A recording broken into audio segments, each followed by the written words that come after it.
The downside to shopping for sales is sometimes you find yourself shopping for things that you normally don't use, and then it's just sitting in your fridge like the sour cream, and it's way past its best by date and you still haven't used it, and you just know you're gonna wait for it to go bad. So instead of doing that, you experiment and make something really wild, really wild with these eggs that are also very past due. And you grab your butter that you got from Lidl, and you grab this buckwheat flour that's also very expired, and you are just brainstorming of what you can put together that is sort of desserty, maybe like a cheesecake, but not a cheesecake because it's got sour cream, so it's a cream cake, but it's gonna look like a cheesecake. And of course you don't have graham crackers because you're not that kind of girl to be buying graham crackers, so you're gonna make a crust. You're gonna make a crust out of nuts and oats, I guess. And it's great that you have all these spices because you can basically make a deconstructed graham cracker crumble with just all of these ingredients. And you play and you crack those eggs and you add some psyllium husk in there and you immersion blend it together. You're hoping that this psyllium husk is going to act like a binder. You know, in cream cheese, they have all these guar gums and other stabilizers that give it that almost gummy texture. So maybe the psyllium husk can do the job here. I don't know, man. We're just playing, you know? This $2 sour cream is super thick. It's very promising so far because at the beginning of any project, any adventure, there's always this innocent, hopeful attitude that you will eventually make something so great you will exceed your own self-confidence. I mean, that's what optimism is, right? That you're gonna outdo yourself every time you try something new. I look at these experimental projects as an exercise in investing in my own self-confidence. You really won't know what you're capable of until you do it sometime, so we're just doing it. Success would be great, but that's not really the point here. The point is, whenever you're baking, you gotta make sure to scrape down the sides, okay? Little thicker spots get stuck on the bottom and the sides of the bowl. You wanna make sure you're incorporating it until it's all smooth, and you wanna make sure that you're tasting the ingredients. I do know there's raw eggs in here, so eat at your own risk, but I like to really taste for the sweetness level. As you can see, I'm not following a recipe here. Everything is just by feel, by look, and by taste. Sometimes it's by smell too, and sometimes it's purely just vibes. Here I'm making the base for our cheesecake, not cheesecake cream tart. I'm grinding up some oats and pecans. This will give it a nutty, fatty, toasty flavor that I think will mimic graham cracker. We just want to mix everything together until it looks like it could be formed into a crust. Anything you want can go into this crust as long as you're open to experimenting. I'm putting in some flax seeds as a binder, as a little nutty, oily ingredient that is also kind of healthy for me. I'm putting in some cinnamon, I'm putting in some nutmeg, really whatever spices you want in here, a little bit of vanilla powder, and obviously you need some sugar. I'm going with some dark brown sugar for that graham cracker taste. The sugar has molasses in it, which will give it that darker, holiday-y, warm, toasty graham cracker flavor. Unfortunately, some of my sugar got lumpy. I just crush it with my hands. Whatever doesn't get crushed in my hands will stay in that little Pyrex bowl, and we'll melt some butter in that Pyrex bowl and melt it down and incorporate it into our crust, and it's all gravy. Or it's all graham cracker. Adding in more spices is always good, you know, just play with it. This is really the theme of my life now. We've really forgotten how to play in so many different senses, and I think it's making us depressed. There's been a lot of fear and anxiety, paralysis in our lives.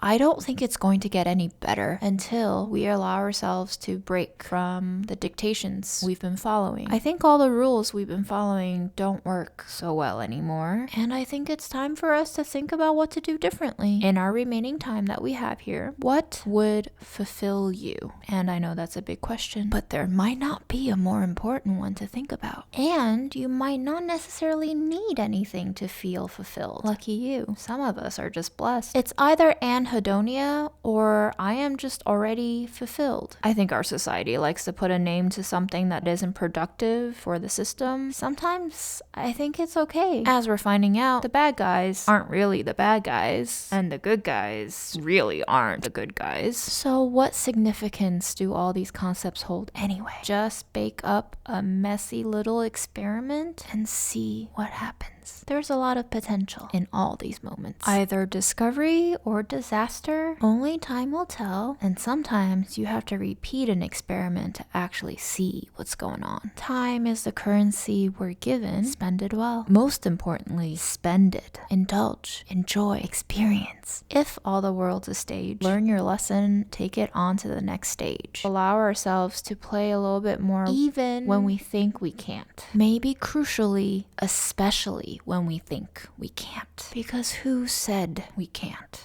Who said every pie needs to be perfect and presentable and delicious? Does it? What if the pie is here to be something else altogether? What if the pie itself is an ingredient, a part of my training and learning, a part of my existence?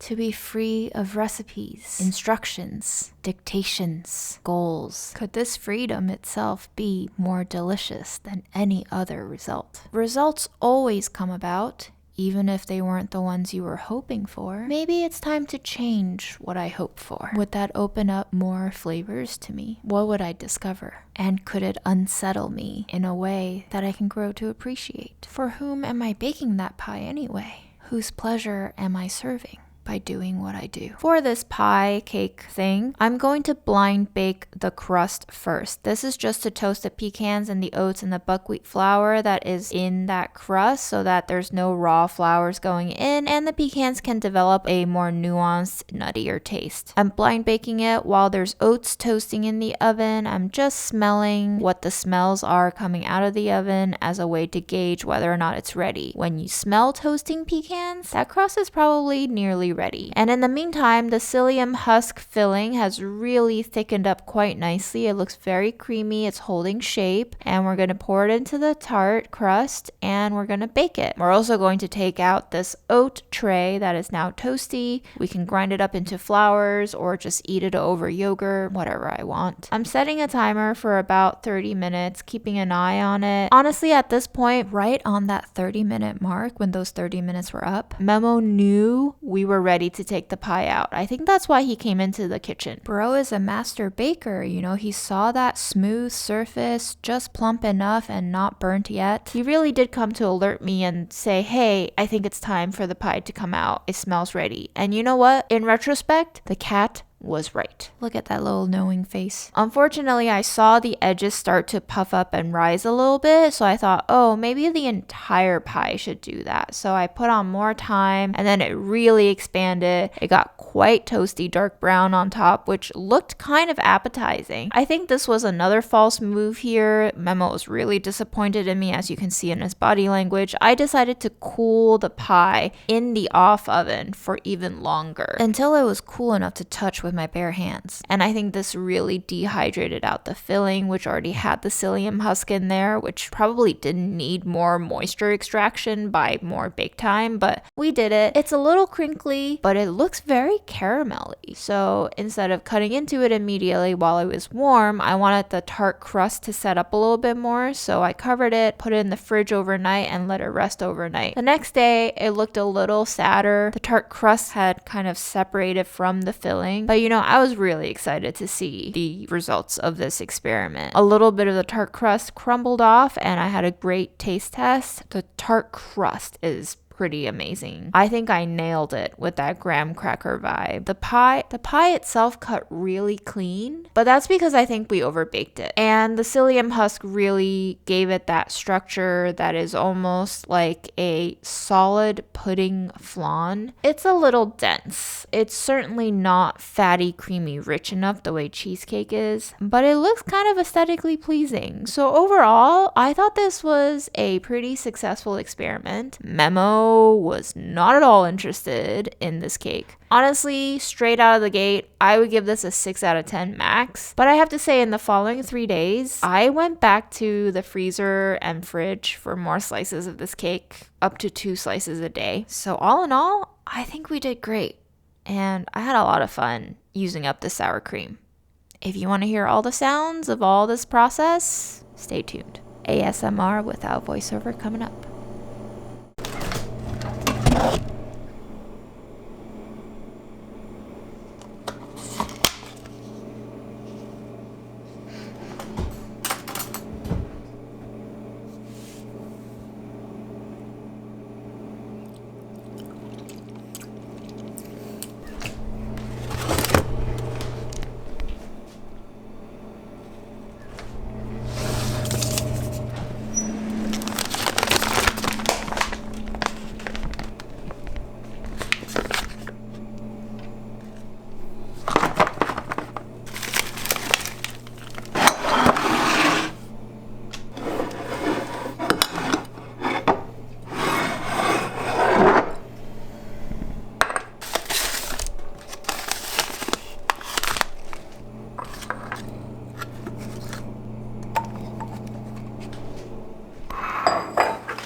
Yes?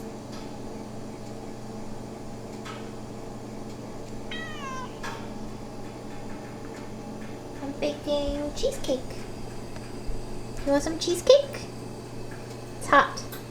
It's hot, babes. Yeah, cheesecake.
Do you want some cake? Come here.